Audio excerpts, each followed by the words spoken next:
Je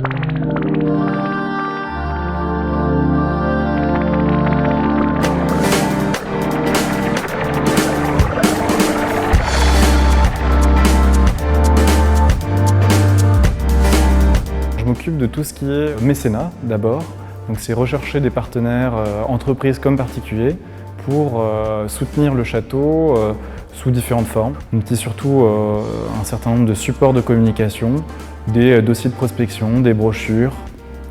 Et ces brochures, ces outils de communication nous permettent d'obtenir des rendez-vous et ces rendez-vous donc de convaincre. En fait, nous sommes des commerciaux.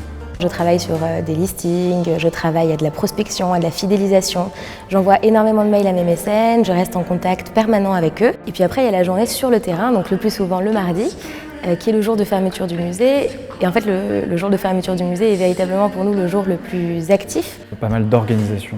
Donc c'est organiser tout ce qui est événementiel, que ce soit lié au mécénat, aux locations d'espace, aux concessions ou aux relations institutionnelles. On n'approche pas les gens comme ça de but en blanc.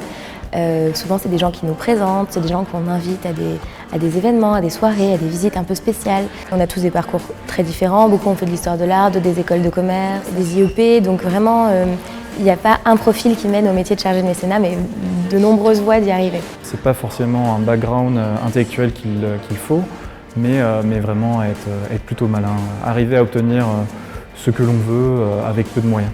On est souvent amené à gérer des situations difficiles ou des mécènes à haut potentiel, donc je pense que la diplomatie est très importante. Je pense qu'il faut être aussi rigoureux, c'est très important parce qu'on a énormément de dossiers, de personnes à contacter, donc il ne faut pas perdre le fil de ce qu'on fait. Il faut avoir un peu les reins solides puisqu'on gère des gros montants. Et l'idée, c'est vraiment d'arriver au bout de ces conventions, de ces contrats, de ces rencontres pour pouvoir aider le musée à financer ses nouveaux projets, ses acquisitions, ses restaurations. C'est un métier qui est très prenant, qui prend beaucoup de temps et donc ça impacte obligatoirement la vie personnelle. La source de satisfaction, c'est d'avoir mes clés, les clés du château de Fontainebleau et pouvoir me promener un peu partout dans un endroit qui est extrêmement inspirant, qui est magnifique et qui a 8 siècles d'existence et qui surtout est beau sous toutes les coutures.